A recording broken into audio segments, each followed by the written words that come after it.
Hey guys, tonight we are taking a little trip through the fog, back to a time of steam, soot, and some seriously strange ideas.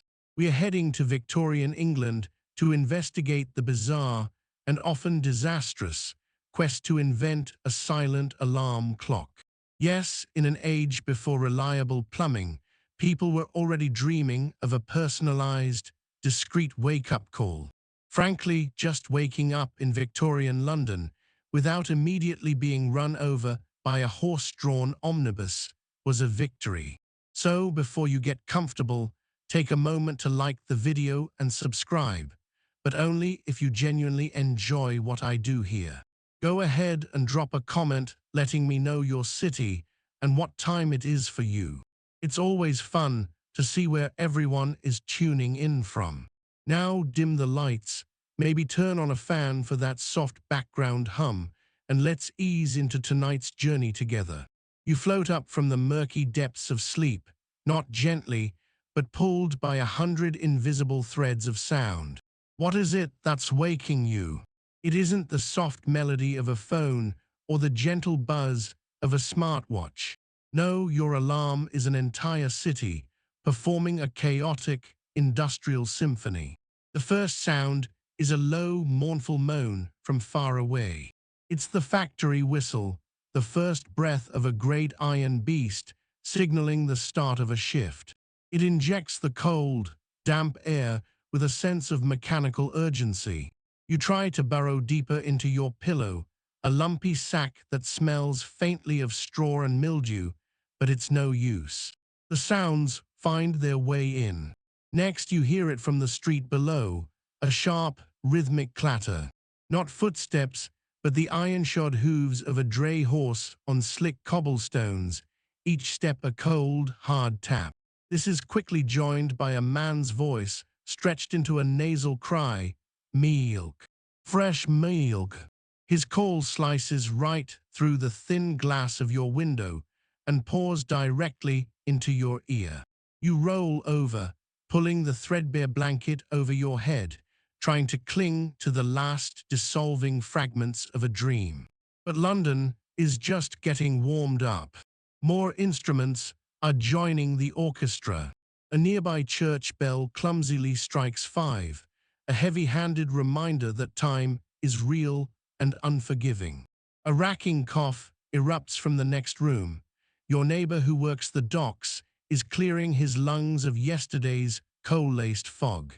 You hear the scrape and groan of a door downstairs as someone else begins their day.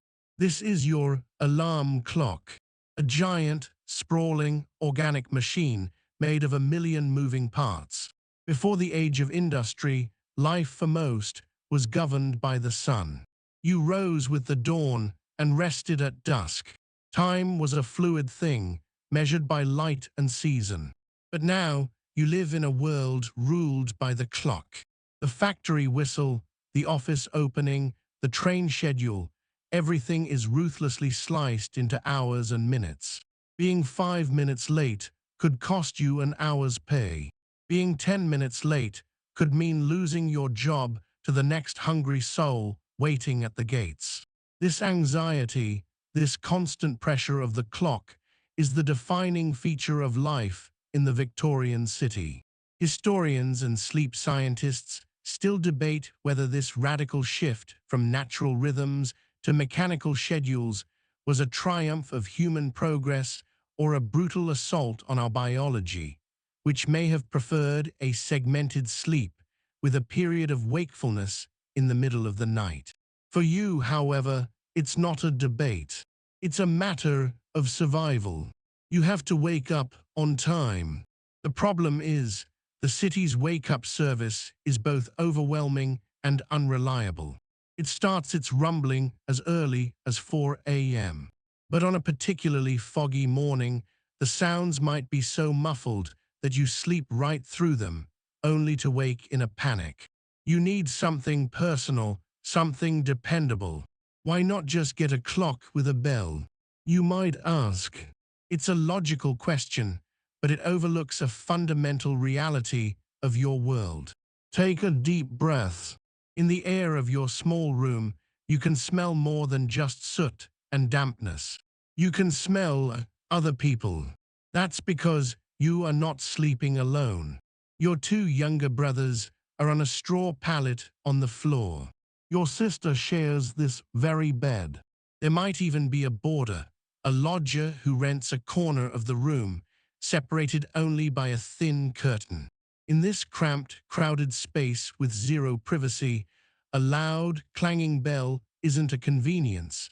It's a declaration of war on your entire household. What you need, what you desperately crave, is a way to wake yourself and only yourself. You need a silent alarm. The idea plants itself in your mind, a tiny seed in the tired soil of your brain, which is already buzzing with the noise from outside. You don't know it yet, but in hundreds of other rooms across this city, in the minds of thinkers, tinkerers, and everyday people, that same seed is beginning to sprout. It will lead to some of the most ingenious and, frankly, some of the most ridiculous inventions of the century. As you lie in bed, listening to the world grow louder and louder, one thought consumes you. There has to be a better way. And for a time, there is a better way. Or at least, a more personal one. The solution isn't a thing of gears and springs, not yet. It's a person. Just as the city's roar begins to swell, you hear a different sound, something much closer and more deliberate. It's a gentle, rhythmic tap, tap, tap, right on your window pane. It's not aggressive or alarming, just persistent. Patient. You push yourself up on one elbow, rubbing the sleep from your eyes. Through the grimy glass, you can just make out a long, dark shape, a silhouette against the pre-dawn gray. You don't need to see the face. You know exactly who it is. This is your knocker-up. For a few pence a week, you, or more accurately, your entire household, employ this service. The knocker-up is a critical part of the urban ecosystem, a profession born directly from the demands of the factory whistle. These men and women are the living, breathing alarm clocks for the working class of industrial Britain. They have a list of clients, a route they walk every single morning without fail through fog, rain, and darkness to ensure the city's workforce gets to work on time. The tools of the trade are brilliantly simple. For a ground floor window like yours, the knocker-up uses a long, slender pole, often a lightweight but sturdy piece of bamboo, to reach up and tap on the glass. The sound is distinct enough to stir the person sleeping closest to it, but usually not loud enough to wake the baby sleeping in the corner or your father in the other bed. It's a targeted approach. But for windows on the second or third floors, a different instrument is required. This is where one of the most charmingly odd pieces of Victorian technology comes into play, the pea shooter. A skilled knocker-up, like the locally famous Mary Smith, could stand on the street below and fire a volley of dried peas with surprising accuracy, creating a sharp little rattle against an upper-story window that was impossible to ignore. This is a human system built on trust and a simple social contract. The tapping doesn't stop until a sign of life is seen. You have to stumble out of bed, light a candle, and hold it to the window, or at least wave a hand to show you're awake. Only then will the shadowy figure move on, the tapping fading as they proceed to the next house on their list. It's a strangely intimate transaction, this brief, daily interaction with a near stranger whose sole purpose is to drag you from your dreams. Of course, this leads to the classic riddle that historians and folklorists still love to ponder. If the knocker-up's job is to wake everyone else, who wakes up the knocker-up? There's no single, definitive answer, and that's part of its charm. Some accounts suggest they were simply natural early risers, people whose internal clocks were permanently set to 3 a.m. Others propose a chain system, where the first knocker-up on one end of town would start their route, waking another knocker-up along the way, who would then begin their own. The most likely reality is probably the least romantic.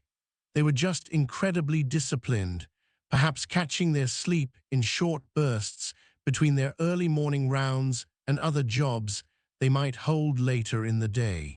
This human solution, for all its folksy charm, is still deeply flawed. It relies on a single person's health and diligence.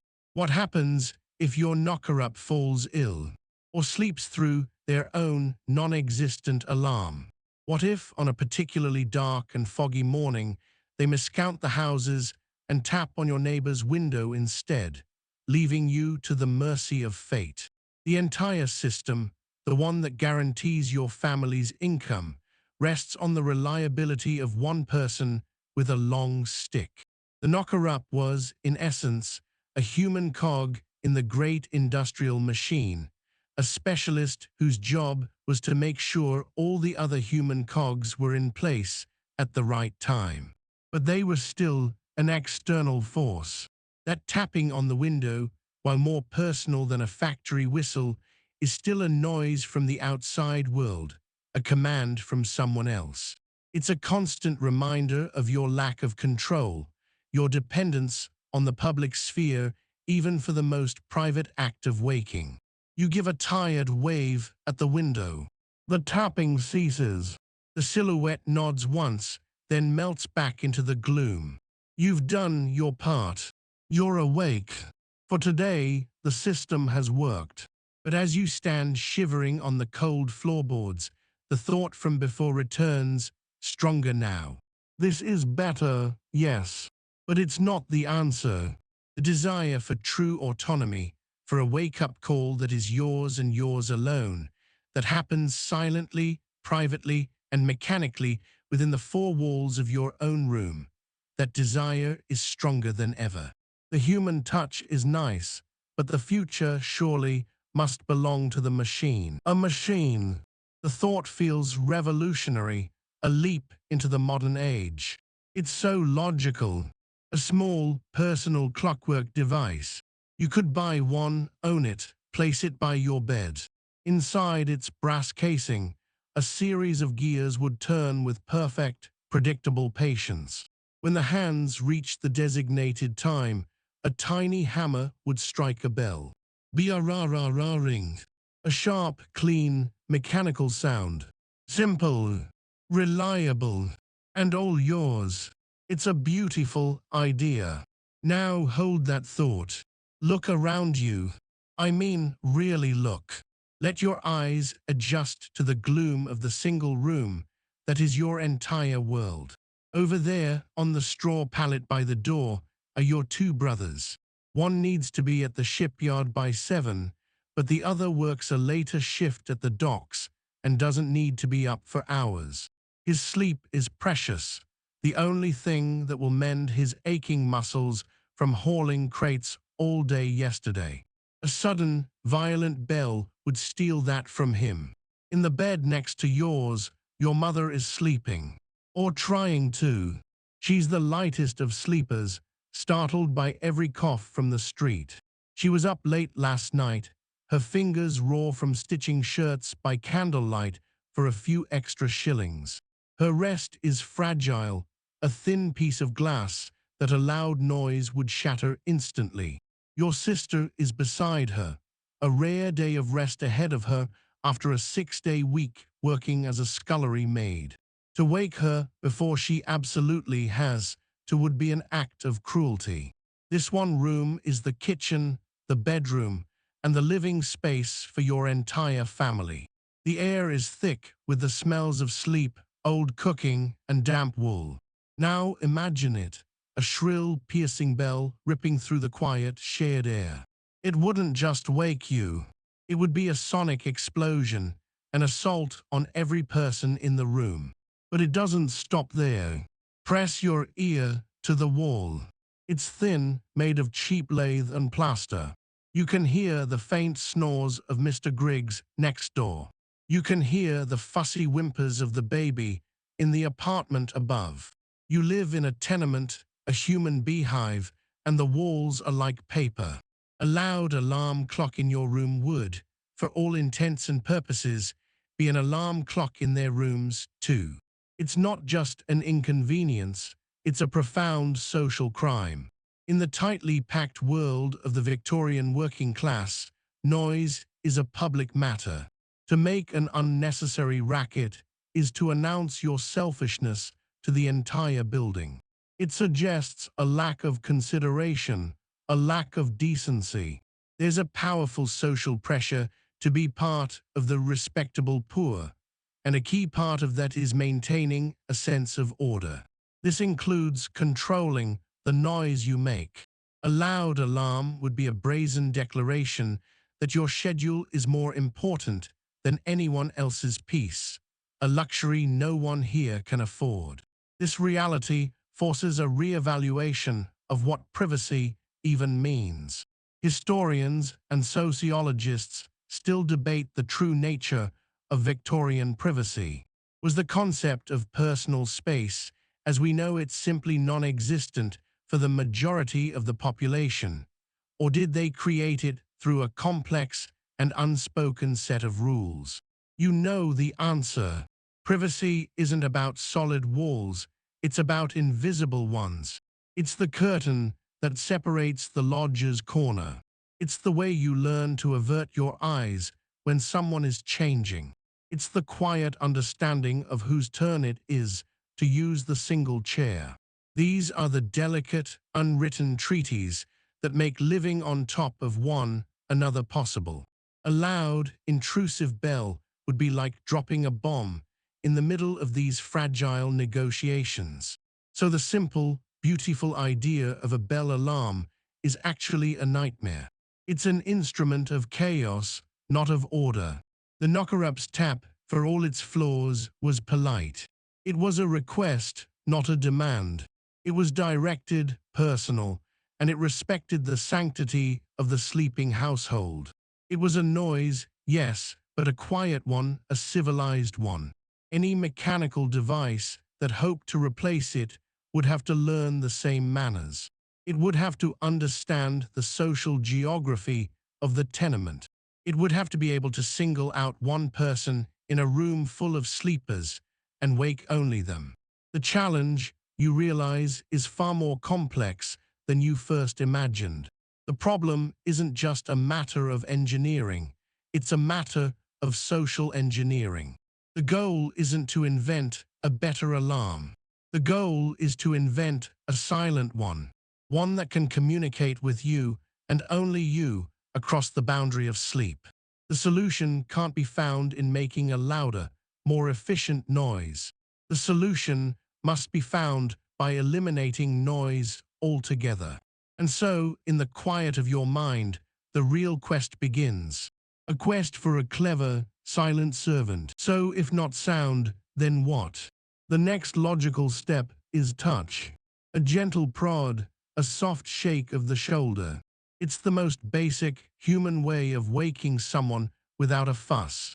The question that begins to buzz in the minds of inventors across London is, how do you build a machine that can do that? Let's step out of your cold tenement room for a moment and into a different space, a place of creation. Imagine a small, cluttered workshop. The air is thick with the smell of metal filings and machine oil. Sunlight, heavy with dust motes, streams in from a high window, illuminating benches covered in a beautiful chaos of brass gears, tightly wound springs, tiny screws, and half-finished diagrams. This is the laboratory where the dream of the silent alarm will first take physical form. The first attempt is an exercise in straightforward logic. The inventor starts with a standard mantle clock. The goal is to translate the rotational movement of the clock's hands into a linear, physical action. He devises a clever system involving a cam, an irregularly shaped wheel, attached to the hour gear. As the clock ticks towards the appointed hour, the cam slowly rotates. Resting against it is a long, thin brass rod. At the precise moment, the cam's rotation allows the rod to lurch forward, extending an inch or two from a hole drilled in the clock's wooden case. The idea is that you place this clock on your bedside table. At 6 a.m., this mechanical finger will emerge and poke you in the shoulder. It's a silent, personal, mechanical nudge. In theory, it's perfect. But the reality of sleep is messy. On the first night of testing, the sleeper rolls over and the brass finger emerges to poke an empty pillow. The next night, the poke is too sudden, more startling than a bell. The inventor goes back to his bench. He adds more gears to slow the motion down, turning the jarring poke into a gentle, persistent push. The device becomes more complex. He adds an articulated joint to the rod, allowing it to sweep in a small arc, increasing the chances of making contact. The machine now looks less like a clock and more like a strange, brass insect trying to escape its wooden prison. It's these kinds of elaborate creations that make you wonder about the true motive. Historians of technology still debate whether these incredibly complex mechanical solutions were genuine attempts at practical products or simply demonstration pieces, a way for inventors to show off their clockwork mastery and creativity in an era that prized ingenuity above all else. Was this clock insect meant for your bedroom or for a glass case at the Great Exhibition to be marveled at by crowds eager to see the world of tomorrow? The tinkering continues, moving beyond the simple poke. Another inventor has a different idea, one that involves the whole room. He mounts a clock high on the wall above the bed. From a specially designed lever on the clock, he runs a thin cord through a series of pulleys on the ceiling and down towards the pillow. The end of this cord is fitted with a small, delicate clip. The instructions are simple. Before you go to sleep, you clip the cord to the corner of your pillowcase. You can picture it, can't you? At the designated time, the clock's mechanism releases the lever. The lever drops, pulling the cord, which in turn gives your pillow a gentle, insistent tug. It's a Rube Goldberg machine for waking up. It is magnificently, wonderfully, and unnecessarily complicated. And it is, of course, a spectacular failure. On the first night, the cord gets hopelessly tangled in the bedsheets. On the second, the tug is a little too strong and pulls the pillow clean off the bed, where it lands with a soft thump on your sleeping brother, waking him up instead of you. On the third night, you forget to attach the clip altogether. This is the fundamental flaw of the gentle mechanical nudge. These machines are designed for a static, predictable world. They treat the sleeper as just another component in the clockwork, a still and waiting object. But sleep is not still. You toss, you turn, you throw your arms about. You are a chaotic, unpredictable variable in a system that demands precision. The machine lacks the simple intelligence of the knocker-up, who could peer through the window, see that you had rolled to the other side of the bed, and simply tap on a different part of the glass. Back in the inventor's workshop, the mood is one of frustration. The mechanical pokes and prods and tugs are a brilliant first step. They are silent. They are personal, but they are not smart enough. They are a solution designed on a clean, orderly workbench, but they fail in the messy, unpredictable laboratory of the human bedroom.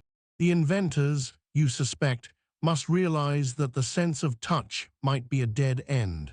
To solve this problem, they will have to get even more creative.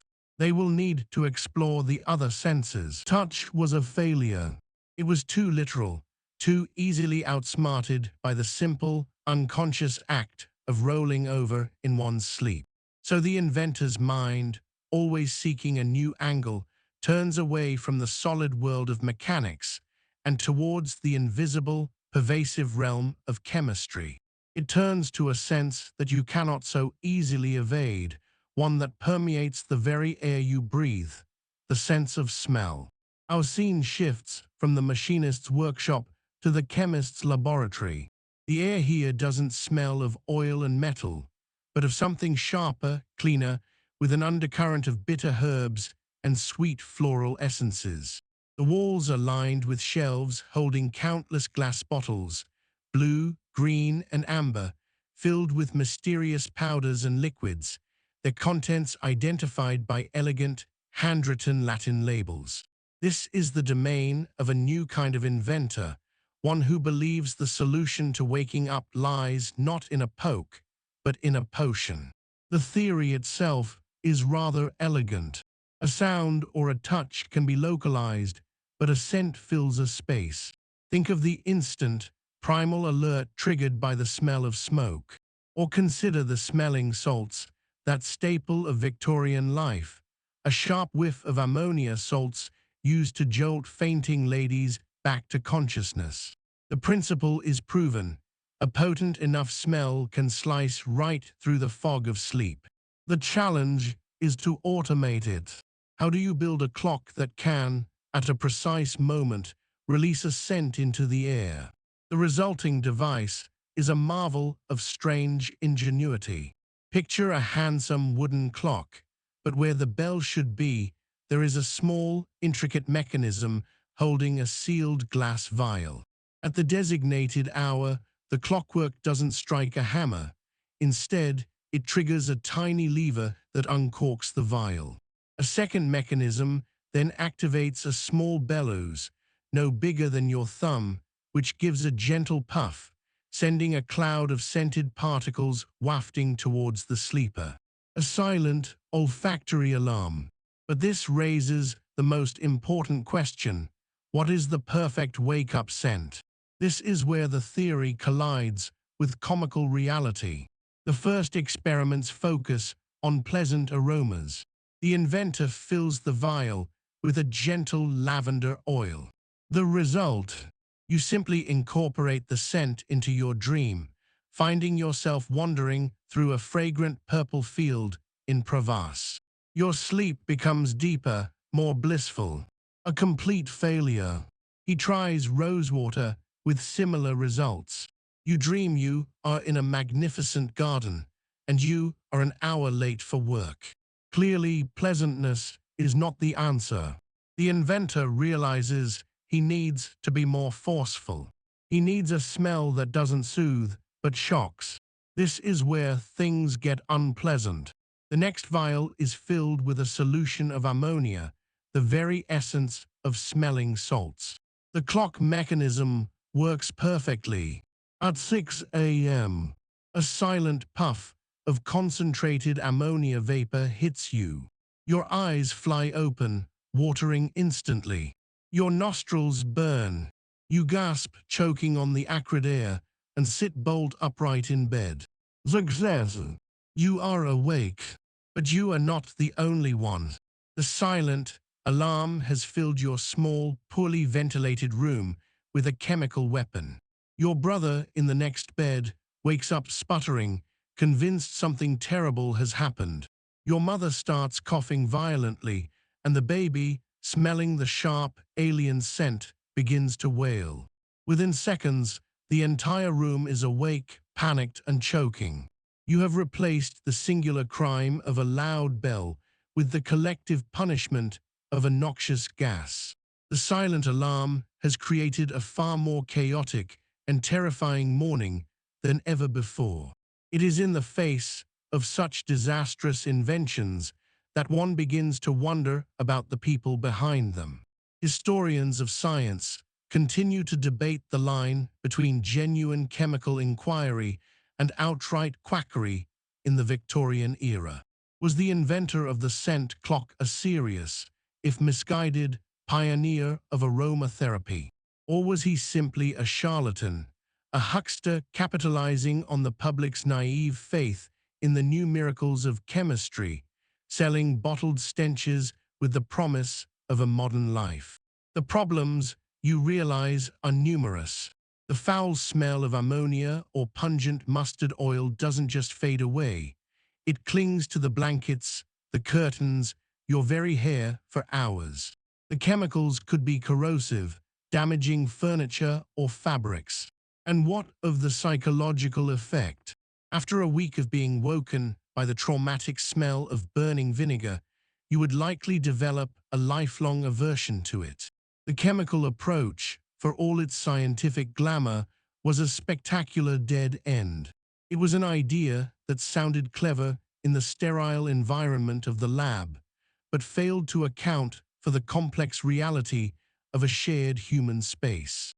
It achieved silence, but it sacrificed peace, comfort, and breathable air to do so. As the imaginary inventor and his test subjects stand there, coughing and wiping their streaming eyes in a room that smells like a catastrophe, the conclusion is unavoidable. Assailing the nose is not the path to a civilized awakening. They would have to abandon the vials and the bellows and go back, once again, to the drawing board. The gentle nudge proved too weak. The chemical assault was too chaotic. Frustration is mounting in the workshops of London's inventors. The sleeper, they decide, is a formidable adversary, wrapped in a fortress of blankets and deep unconsciousness. Perhaps the problem isn't a lack of subtlety. Perhaps it's a lack of conviction. The previous attempts were mere suggestions, polite requests to wake up. What if what you need isn't a request, but an eviction? The new thinking is brutally simple. If the sleeper will not leave the bed, then the bed must leave the sleeper. This line of reasoning gives birth to what is perhaps the most gloriously extreme invention in our entire story, the mechanical ejector bed. This is not a product of delicate clockwork and gentle persuasion. This is a product of the age of steam, iron, and brute force. It's a device that looks less like it was designed by a watchmaker and more like it was conceived by Isambard Kingdom Brunel after a particularly bad morning. Let's examine the machine. To the casual eye, it's a standard Victorian iron bedstead, cold and imposing. But look closer. The frame is not solid.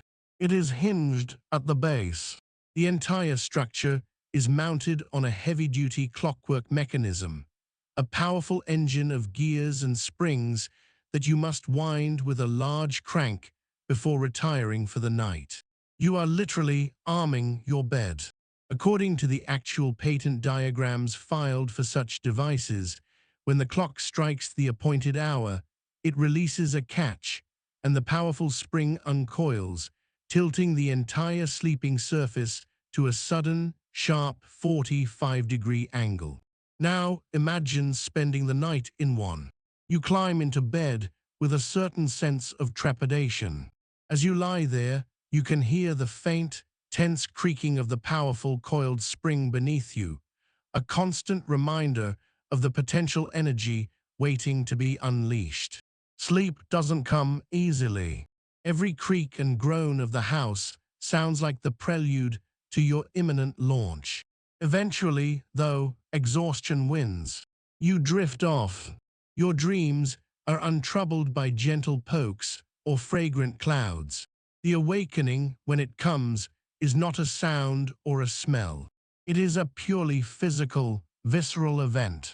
It starts with a loud clank from beneath you as the mechanism releases. For a split second, there is a feeling of weightlessness, a lurch in the pit of your stomach like a ship cresting a huge wave. The world is no longer stable. The world is tilting. There is no time to react. Your body, a dead weight wrapped in blankets, begins to slide. You are an avalanche of limbs and bedding, gathering momentum, until you are unceremoniously dumped in a heap on the cold, hard floorboards. There you lie, tangled in your sheets, momentarily stunned, heart pounding. But you are most definitely awake, and you are most definitely out of bed. From a purely mechanical standpoint, the invention is a resounding success. But is it a tool or a torture device? This is a question that fascinates cultural critics. Historians still debate what these extreme inventions reveal about the Victorian mindset. Was the ejector bed a genuine, practical proposal born of a worldview that saw the human worker as just another component to be managed with mechanical force? Or was it a piece of grim satire, a dark joke about the brutal demands of industrial time discipline, a physical manifestation of the feeling that you practically had to be thrown from your bed to make it to the factory on time? As you untangle yourself on the floor, the collateral damage becomes apparent. Your undignified landing has produced a loud, reverberating thump that has surely woken everyone in the room and alerted the neighbors below that some sort of catastrophe has occurred. You may have landed on your brother's pallet or crashed into the room's single, rickety table, sending a water jug flying. So much for a silent alarm. You are also likely bruised. The brute force approach, while ruthlessly effective, fails on almost every practical level. It abandons any pretense of silence or discretion, replacing it with noise, chaos, and the very real possibility of injury. It solves the problem of oversleeping by creating the new and more immediate problem of surviving your wake-up call. The ejector bed stands as a monument to a certain type of Victorian thinking, a belief in the absolute power of the machine and a willingness to apply overwhelming force to a human problem. But it is a spectacular dead end. Lying there on the floor, nursing a bruised elbow and facing your startled and furious family, you would understand this better than anyone. The solution to waking up on time should not involve a controlled fall. The inventors, it seems, must retreat from the world of raw power and seek, once again, a more civilized, less hazardous path. The bruises from the ejector bed fade, but the lesson remains. Force is not the answer. The inventors, humbled and perhaps a little sore, retreat from the principles of violent mechanics. They need a solution that is gentle, elegant, and above all safe. Their gaze turns from the physical to the ethereal, from the sense of touch to the sense of sight. After all, what is the most natural, most ancient alarm clock in the world? The rising sun. The concept is poetic and deeply appealing. If the dawn itself can stir the world from its slumber, why not create a miniature, personal dawn right at your bedside? The plan is to rouse the sleeper not with a jolt or a stench, but with a gradually increasing light that gently filters through their closed eyelids, tricking the brain into believing a new day has begun. It seems like the perfect solution, silent, graceful, and completely civilized. The first device designed to achieve this is a testament to both Victorian ingenuity and its breathtaking audacity. It's a clock, but one equipped with a mechanism that is both brilliant and terrifying. Bolted to its side is a small, articulated arm designed to hold a single phosphorus match. At the time you've set, a clockwork gear train engages, swinging the arm so that the match head scrapes against a rough, striking surface. With a tiny, almost inaudible scratch, the match flares to life. Then, with the slow precision of a bomb disposal robot, the mechanism pivots the lit match until its flame touches the wick of a candle, which sits in a brass holder atop the clock. Imagine the scene. It works. It actually works. In the deep darkness of your room, there is a tiny scratch, a flash of light, and then a steady, warm glow begins to emanate from your bedside table. The light paints the wall, spreads across your pillow, and rests upon your closed eyelids. You are deep in a dream, but your brain registers the change. The darkness is fading. Through the reddish filter of your eyelids, the world is getting brighter. You stir your sleep state lightening until you drift naturally and peacefully into wakefulness. It's magical. You've been woken by your own personal sunrise. You lie there for a moment, blinking, admiring the quiet genius of it all. The clock has done its job perfectly, and then a cold wave of dread washes over you. The clock has done its job, and now mere inches from your head, there is an unattended, open flame. You turn your head and look at your pillow, a simple sack stuffed with dry straw. You look at your sheets, made of thin, flammable cotton. You think about your own hair, spread out across the pillow. A sudden draft from the ill-fitting window could make that steady flame dance and leap. A restless kick in your sleep, the kind you wouldn't even remember, could be enough to knock the entire fiery contraption onto your bed. It's at this moment that you remember where you are.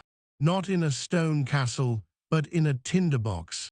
Historians of urban development often point to fire as the single greatest and most constant fear in 19th century cities. They still debate how much this low-level anxiety shaped daily life, from the frantic speed of new fire brigades to the deep-seated mistrust of any newfangled technology that played with fire. In a crowded tenement made of dry wood and filled with flammable textiles, a device designed to automatically start a fire next to a sleeping person seems less like an invention and more like an instrument of suicide. And yet, the inventors pushed on. For the more modern home, newly fitted with gas lines, an even more sophisticated and even more dangerous version was conceived. This clock wouldn't light a candle, it would control a gas lamp. At the set time, its mechanism would first turn a small valve, releasing a steady hiss of gas. A moment later, a flint and steel mechanism would create a spark, igniting the gas with a soft whoop. The risk here is twofold. If the spark fails, the device is now silently filling your sealed room with flammable, toxic gas as you sleep. The fatal flaw, then, isn't in the beautiful clockwork. The engineering is impeccable. The flaw is in the catastrophic failure to consider the context. The automated flame is a beautiful idea in a vacuum, but a terrifying one in reality. It is an alarm that carries with it the risk of turning your entire home, your entire building, into an inferno. It's not a fire alarm, it's a fire-starting alarm. Back in your bed, the initial magic of the warm candlelight has been completely replaced by cold, rational fear. Your heart pounding, you quickly lean over and blow out the flame, plunging the room back into darkness. The silence of this alarm is the menacing silence of a predator. It was a beautiful, elegant, and profoundly stupid idea. The inventors have learned another crucial lesson. Brute force can bruise you, but a misguided attempt at elegance can kill you and everyone around you. The flame had to be abandoned.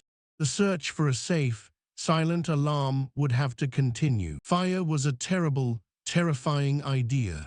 The ejector bed was a bruised fiasco. The inventors, their confidence shaken by these near-fatal or frankly absurd creations, take a step back. They realize the answer might not lie in assaulting the senses, but in appealing to them. What if, instead of pushing a person out of sleep, you could lure them out with the promise of immediate, civilized comfort? And in the heart of Victorian Britain, there is one word that is practically synonymous with comfort: tea. For you and for millions like you, the day does not truly begin until the first cup of tea. It's more than a beverage, it's a ritual.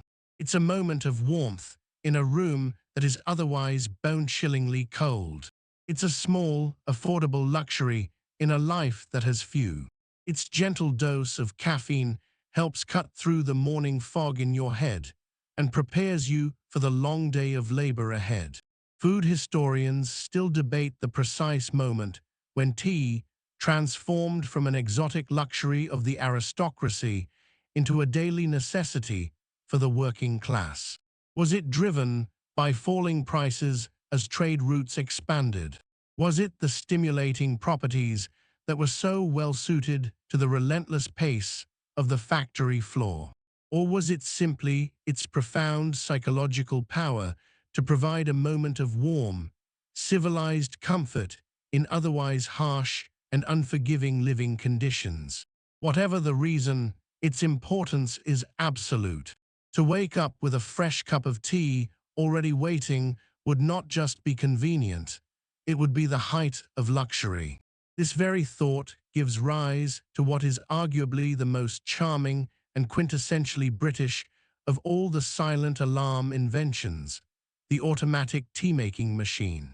Picture it on your bedside table.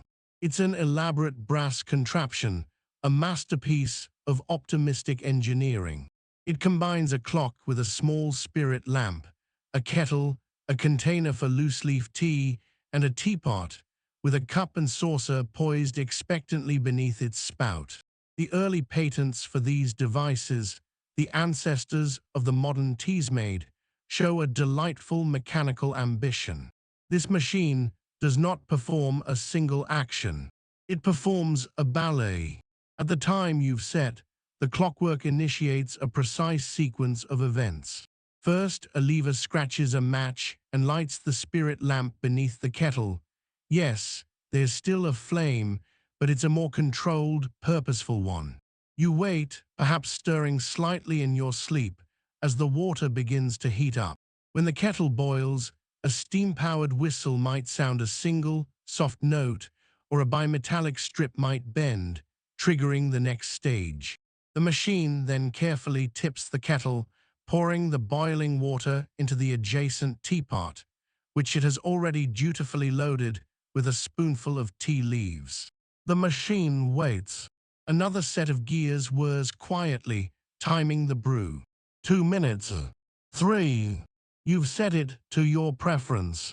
After the designated steeping time, the entire teapot platform tilts, pouring a stream of perfectly brewed, amber-colored tea into the cup below. This is your alarm. It's the gentle clink of the teapot against the porcelain cup.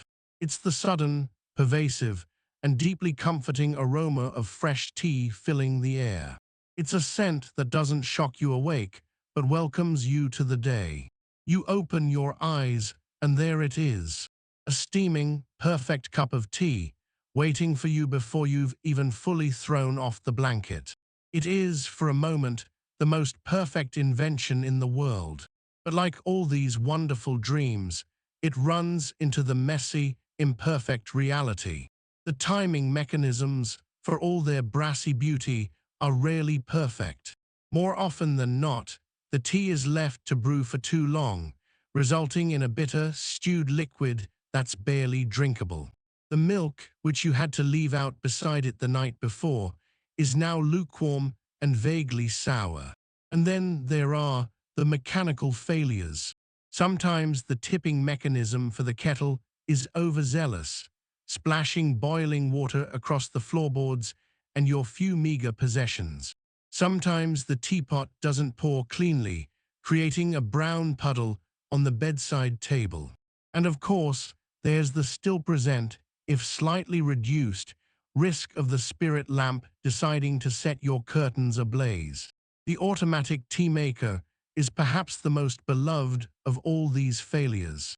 It failed not because it was violent or terrifying, but because it was just too difficult to get right.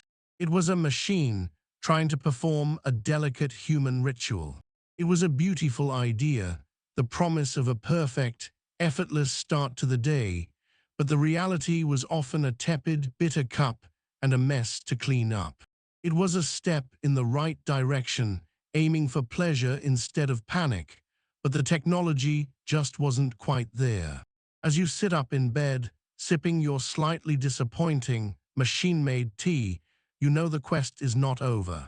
But for the first time, it feels like it's getting warmer. The automatic tea maker was a noble failure, a dream of comfort that drowned in a puddle of lukewarm, bitter tea. The complexity of the machine was its downfall. So the inventors, perhaps growing weary of steam, flames, and finicky mechanics, retreat to an idea of pure, stark simplicity. They strip the problem down to its core. An action needs to happen to the sleeper. It must be silent. It must be physical, but not violent like the ejector bed. What if, they ponder, the wake-up call could also be improving?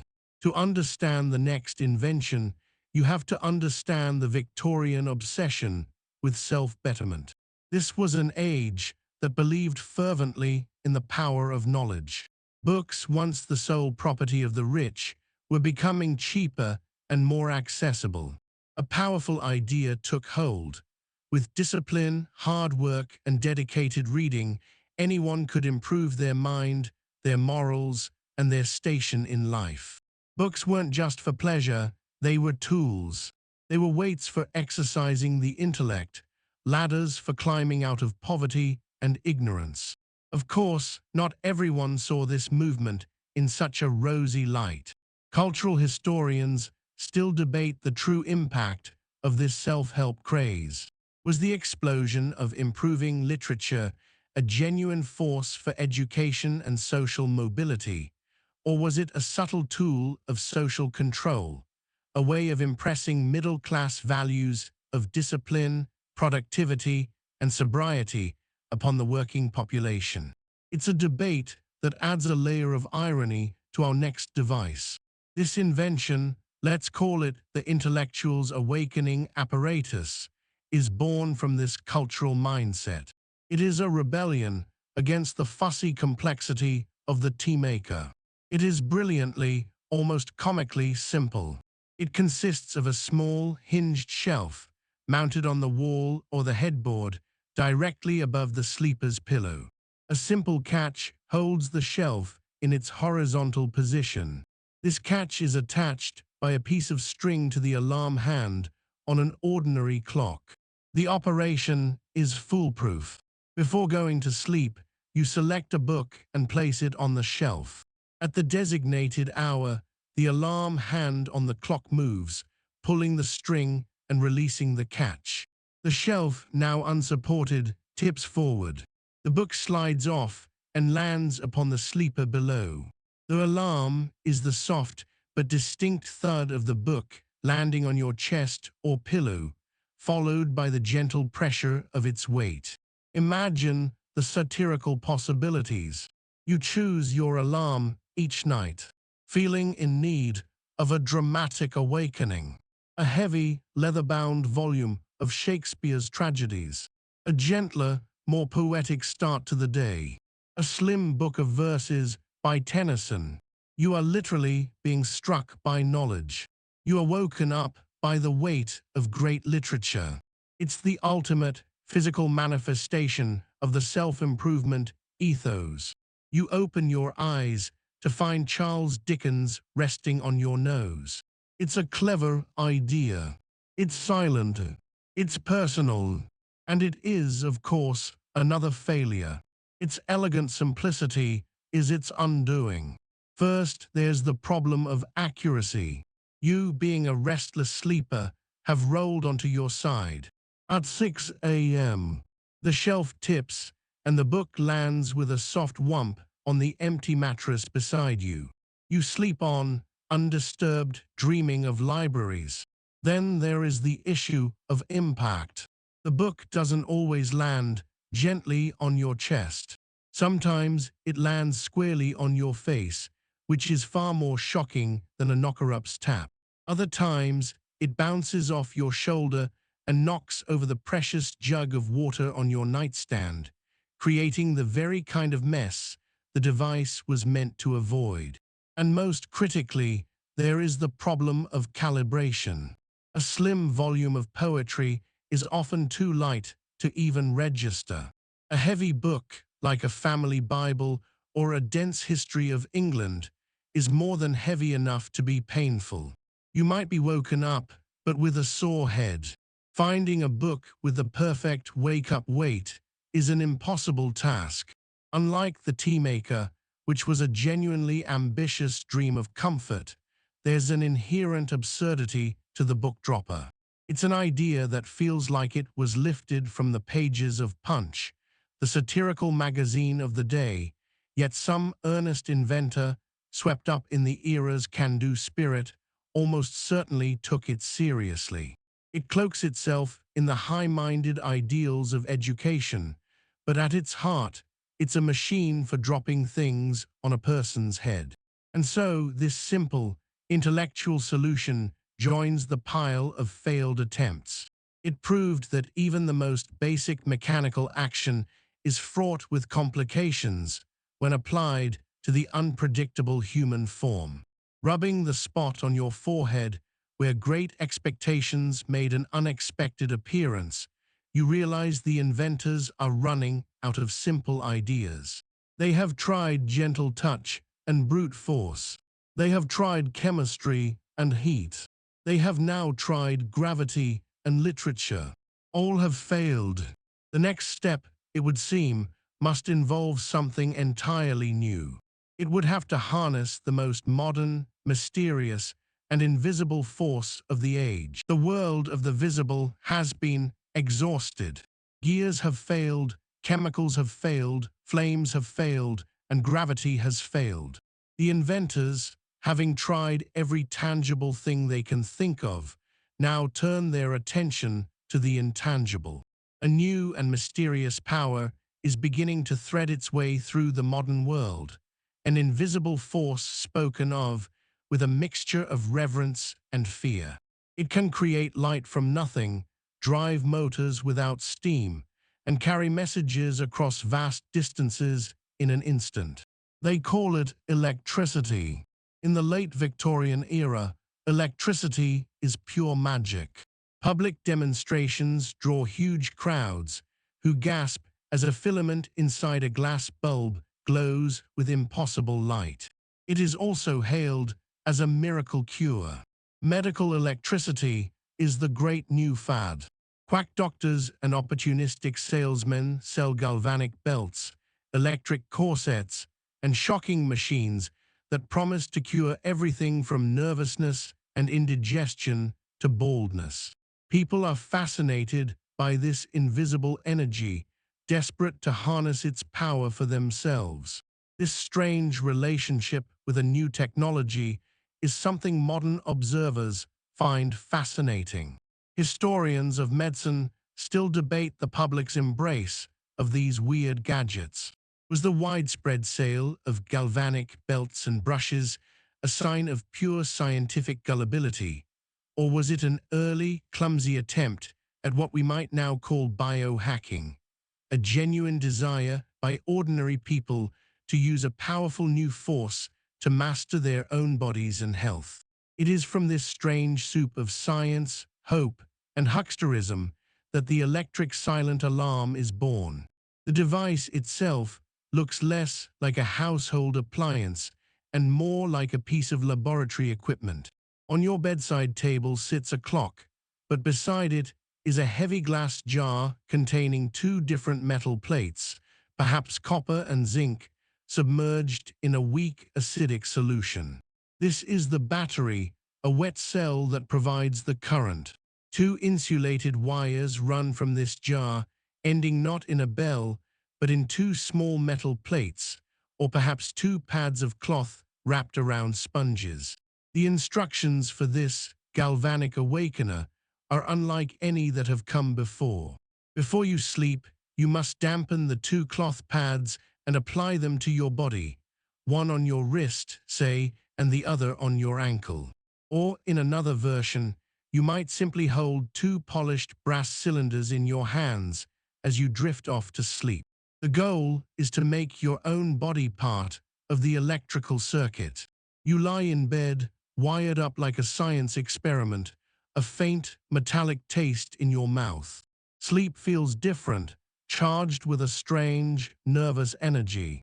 At the appointed hour, the clockwork mechanism doesn't drop a book or light a flame. It closes a switch. The effect is instantaneous and deeply weird. You don't feel a violent jolt. Instead, a strange, insistent tingling sensation begins in your wrist and ankle. It's a low-voltage fizzing, a buzzing in your very muscles. It isn't exactly painful, but it is fundamentally alien. It's a feeling that does not belong in the natural world. It is impossible to sleep through. You are not being pushed or prodded, you are being lit- lit- activated. Your eyes fly open, your heart thumping not with fear of a fall, but with the sheer strangeness of the sensation. The device is technically a success. It is utterly silent. It is personal. It is undeniably effective. But it is a psychological and practical failure. First, there is the sheer unpleasantness of it all. The ritual of dipping pads in a solution, strapping wires to your own body, the faint, unnerving smell of the battery acid. It feels less like a convenience and more like submitting to a medical procedure every single night. Then there are the inconsistencies. What if the pads dry out overnight? The circuit will be broken and the alarm will fail to go off. What if you mixed the battery solution too weak? The resulting tingle will be too faint to wake you. And what if you made it too strong? The gentle buzz could become a genuinely painful, muscle-contracting shock. The machine is finicky, unreliable, and requires its user to be a competent amateur chemist. But the biggest flaw is the fear. In an age when this force is still poorly understood, who would be truly comfortable allowing a mysterious current to flow through their unconscious body? What if something went wrong? What if the mild shock became a major one? The very idea is unsettling. The electric alarm is a fascinating glimpse of the future, but it is a future seen through the distorted lens of Victorian anxieties and scientific naivete. It succeeds in its primary mission, waking you silently, but it fails in a far more important one, making you feel safe.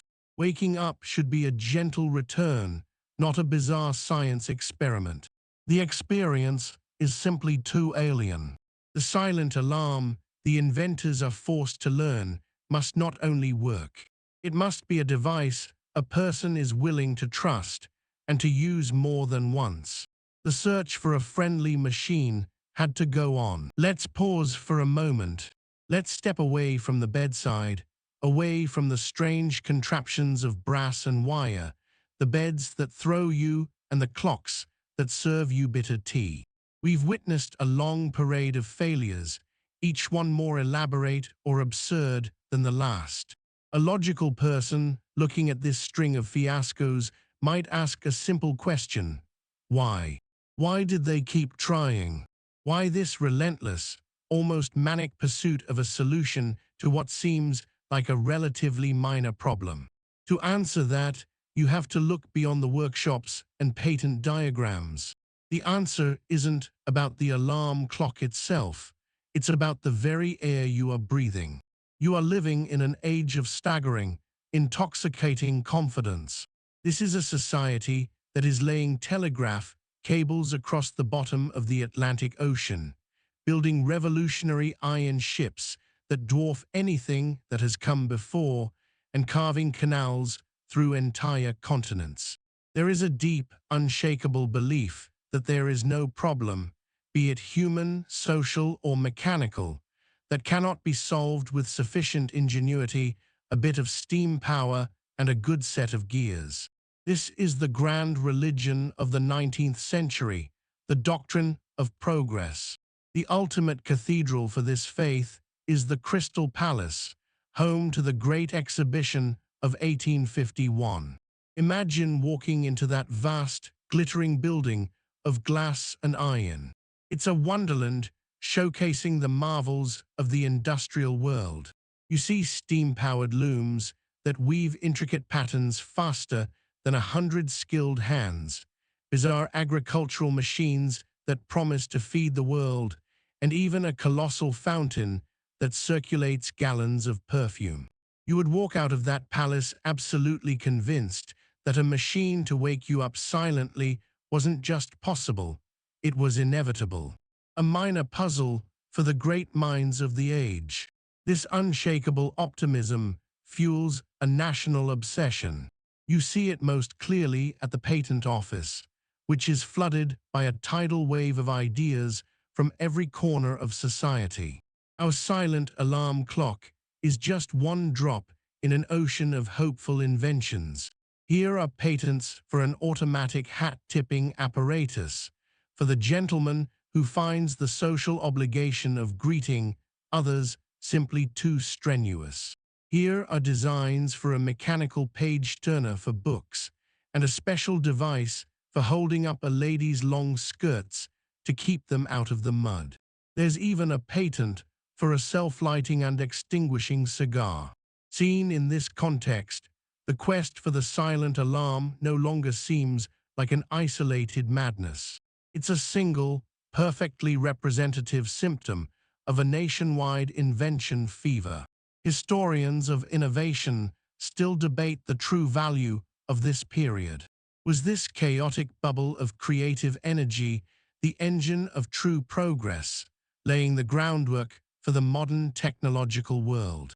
Or was it a grand, inefficient distraction, a flurry of fantastical dead ends and useless gadgets that ultimately amounted to very little? The inventors themselves are not necessarily the bewigged scientists of the previous century. They are often amateurs, driven by passion and a belief in their own cleverness. They are clergymen with a knack for mechanics, dentists with time on their hands, industrious shopkeepers, and self-taught engineers tinkering in their garden sheds after a long day at the factory. This democratic, almost Wild West nature of invention is what fuels the sheer volume and imaginative breadth of the ideas. Anyone, it was believed, could have the next great breakthrough. And the silent alarm is the perfect problem for this mindset. It is quintessentially Victorian. It's a domestic challenge born from the new realities of urban life. It touches on all the great themes of the age: the tyranny of industrial time, the growing desire for personal privacy and comfort, and above all, the unwavering faith in a mechanical fix for any of life's little frictions. To invent a successful silent alarm would be more than just a commercial success. It would be a small-scale proof of the entire Victorian worldview. It would show that modern ingenuity could rationalize and improve even the most intimate and personal moments of daily life, the very act of waking itself. So this parade of failures is not just a comedy of errors. It's the story of a culture drunk on its own potential. This mania for invention, this unshakable belief in a mechanical solution for everything, is the engine that drives our entire narrative. It explains why, after every bruised ego, every near miss with fire, every foul-smelling disaster, the inventors simply dusted themselves off, went back to their workshops, and tried again. They truly believed the perfect solution was just one more gear, one more wire, one more clever idea away. The inventors, lost in their workshops amidst the comforting smell of solder and the beautiful logic of clockwork, were certain they were on the verge of a breakthrough. They saw a world crying out for a solution, and they were delivering it in dozens of ingenious forms. But in all their complex calculations, they consistently overlooked one crucial, unpredictable variable: you. They were so obsessed with the how of their inventions that they forgot to consider if anyone would actually want them. Now the perspective shifts. It's no longer about the creator in his workshop, but about you, the potential user, standing in the doorway of your crowded tenement room.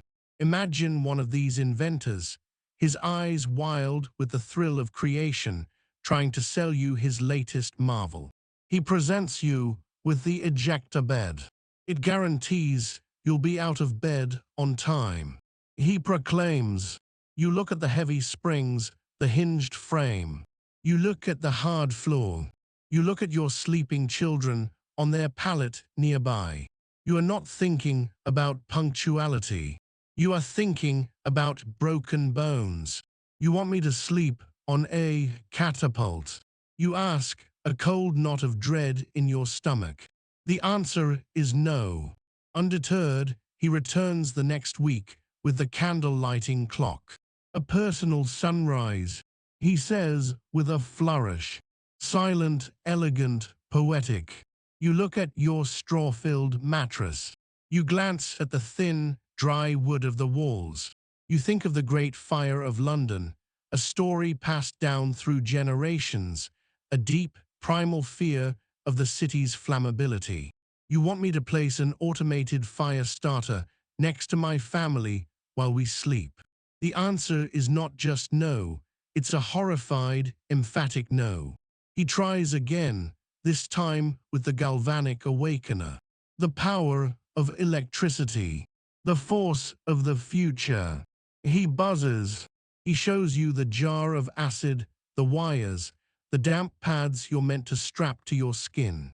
You know nothing of volts or amps, but you know that electricity is a powerful, mysterious, and dangerous force. You've heard stories of men killed by it.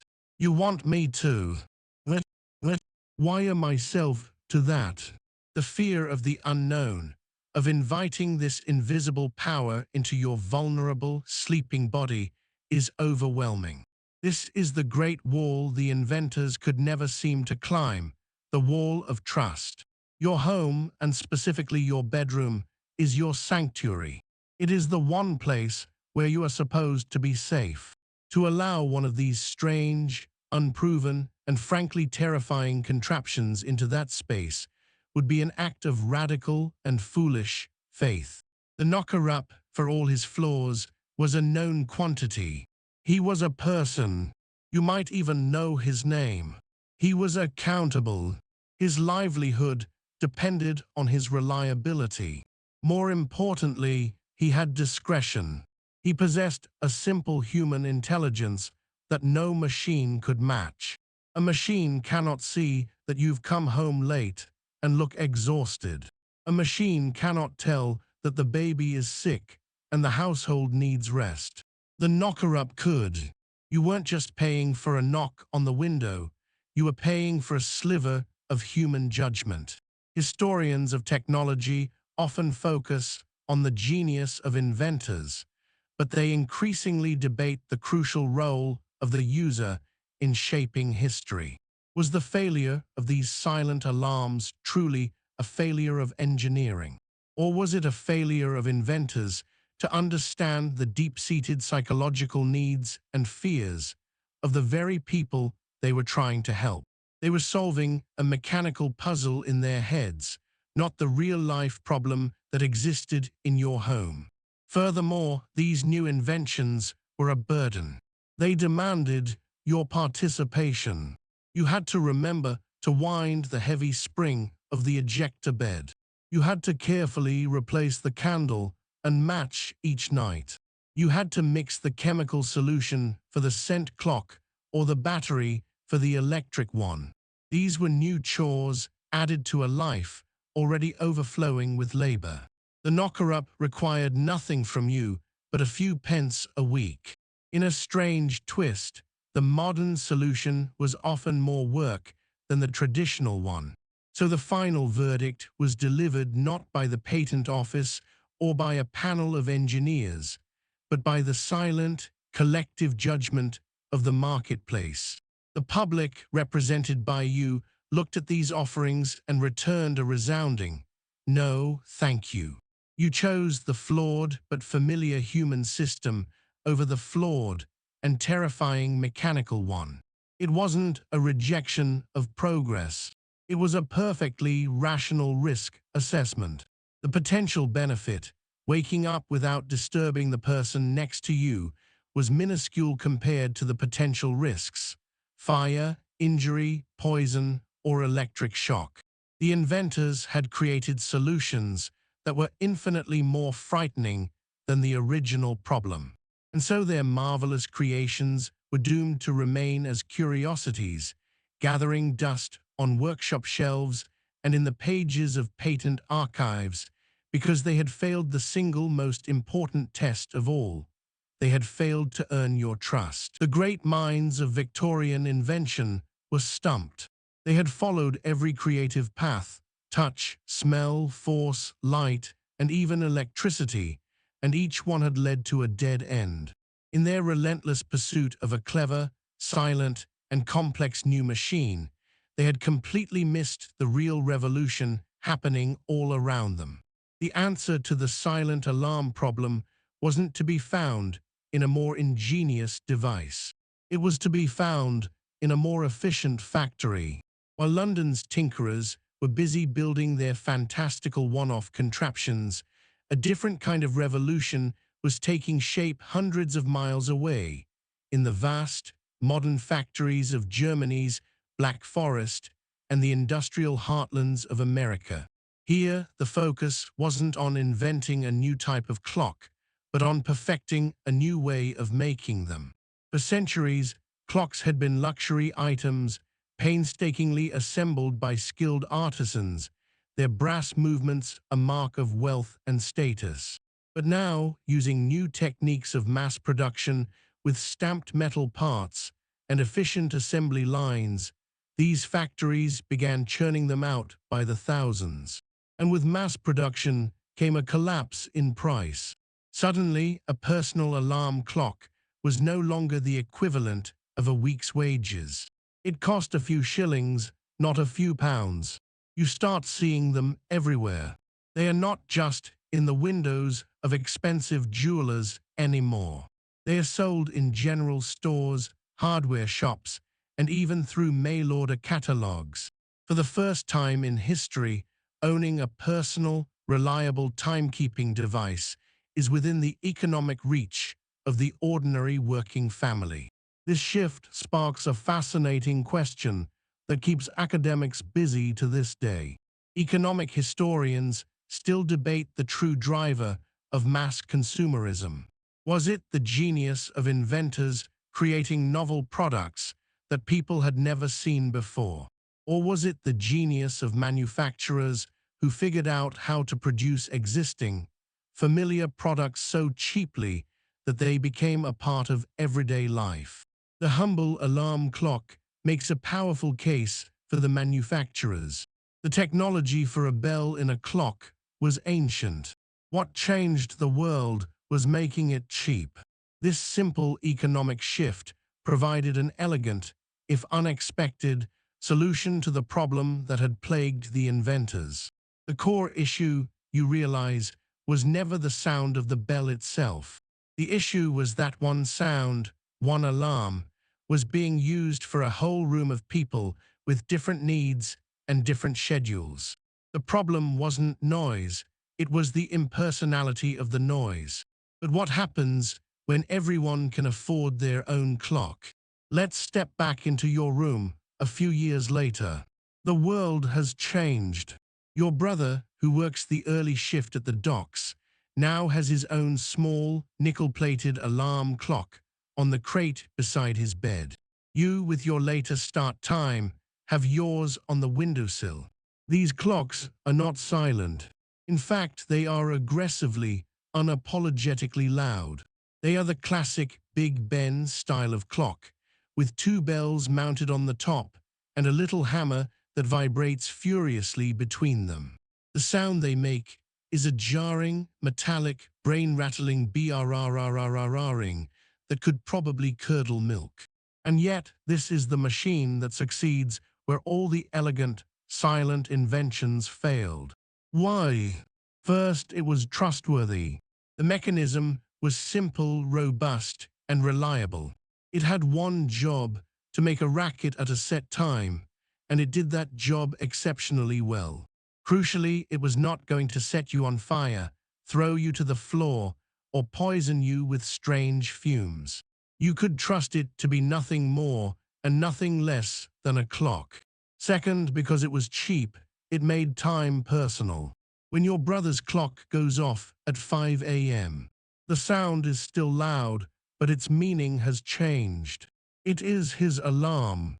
Everyone in the room understands it's the signal for him, and only him, to get up. You can roll over and burrow under your pillow, knowing your time hasn't come yet.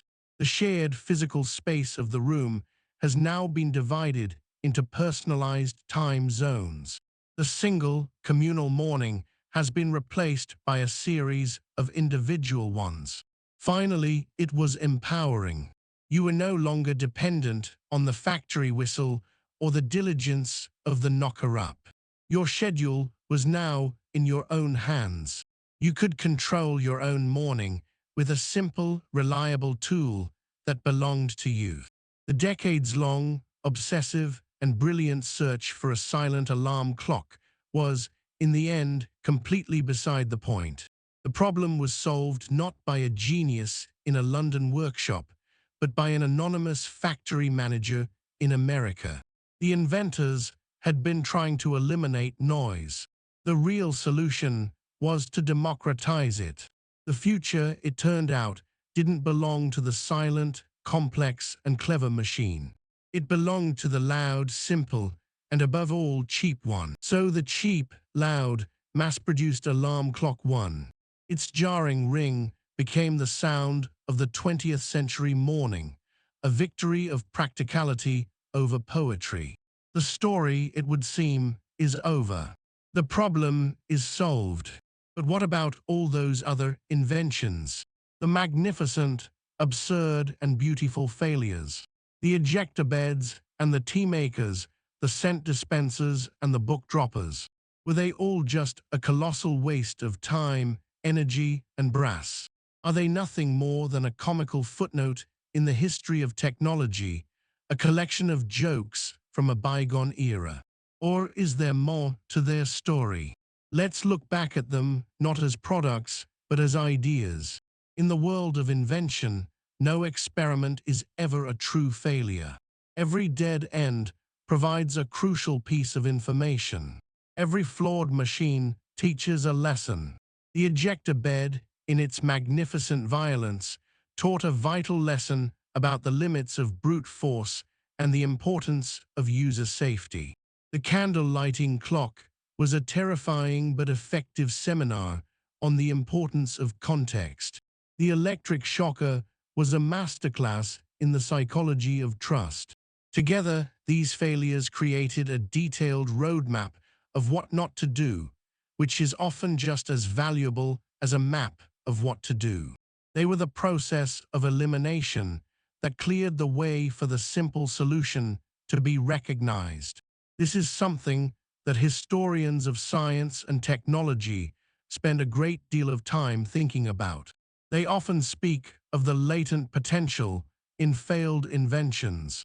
They debate whether an idea that is unworkable in its own time can truly be called a failure, or if it is simply dormant, an idea born out of season, waiting for the right materials, the right power source, or the right social conditions to finally become viable. When you look at our failed alarms through this lens, they suddenly seem less like failures and more like prophecies. Think of the automatic tea maker, that charmingly ambitious dream. It was unreliable and a little dangerous with its spirit lamp. It was a failure in 1892, but the idea itself of being woken by a fresh cup of tea was so powerful that it never truly went away. It was simply waiting for the invention of the safe, reliable electric heating element and the precision of modern timers. When those arrived, the Victorian failure was reborn as the iconic British teasmaid of the 20th century, a beloved gadget in thousands of homes. Consider the terrifying candle-lighting clock. The idea of waking to an open flame in a tenement was madness, but the core concept of using light to gently rouse the brain was brilliant. The idea was just waiting for a safe source of light.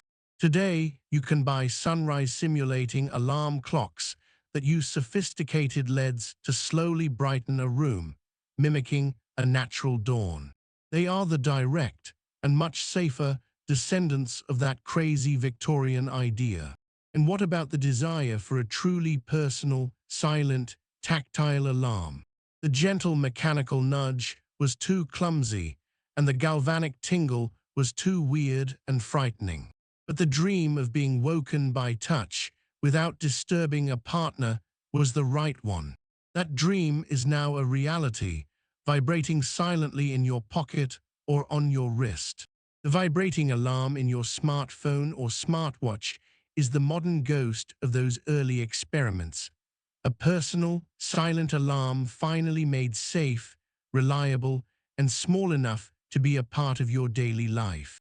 Perhaps the greatest legacy of these strange inventions wasn't technical at all, but imaginative. They represent a powerful, expansive, and sometimes unhinged form of creative thinking. They are a testament to the willingness to ask, what if?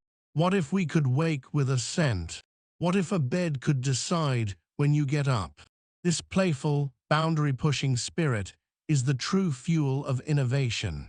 The products themselves were absurd, but the thinking behind them, that no aspect of life is too small or strange to be reimagined, is priceless. So you see, the quest for the silent alarm was not a failure. It was a necessary, messy, and wonderfully human process. The inventors may not have created a commercially successful product, but they explored a universe of possibilities. They left behind a legacy of crucial lessons and a collection of brilliant ideas that were simply born a century too soon. As you stand in your hypothetical room, winding the key on your simple, loud, tinny alarm clock, you are the beneficiary not just of the one idea that worked, but of the 100 ingenious ones that had to fail first. And so, here you are. The long, strange journey is over. The wild imaginings of the inventors have settled, like dust, into the pages of history. On the small table beside your bed sits a simple, round, nickel-plated alarm clock. Its quiet, rhythmic tick-tock is the new sound of the night. It is not a magnificent failure or a work of dangerous genius. It is simply a machine that works. And in the end, that was all that mattered. The mornings have changed. They are still noisy, of course. The factory whistle still blows. The horses still clatter on the cobblestones. But one specific sound is fading from the city's symphony.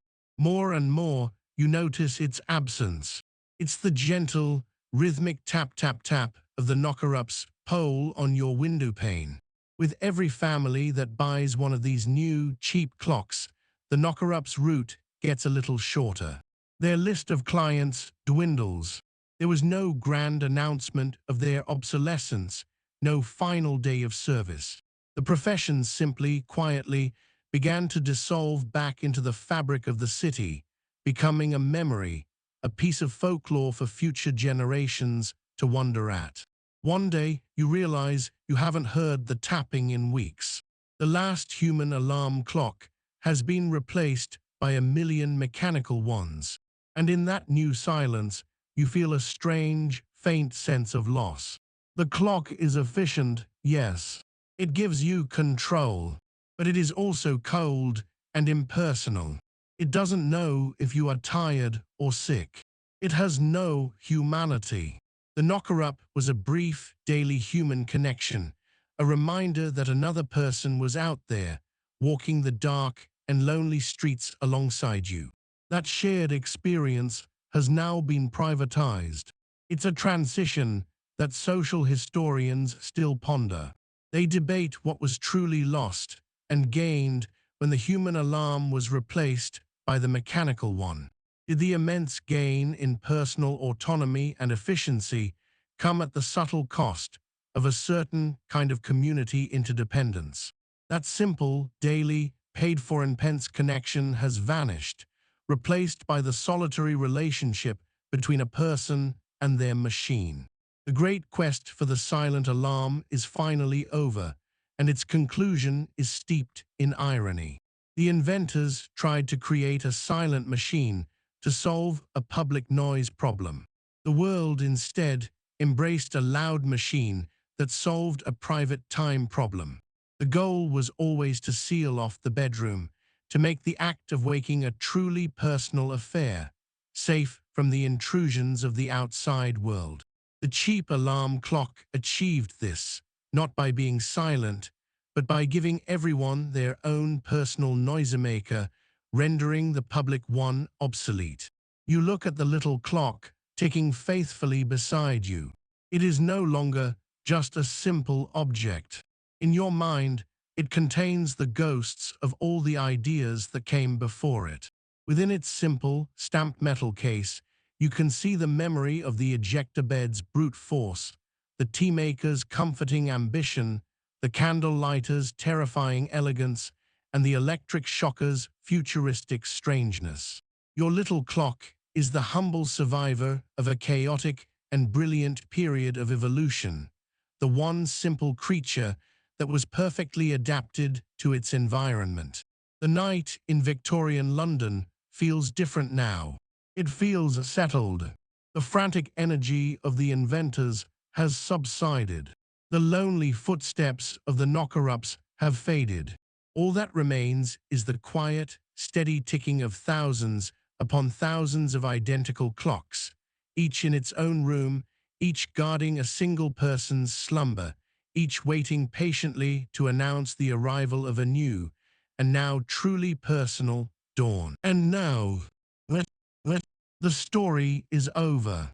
The workshops are closed for the night. The inventors have all gone to their beds.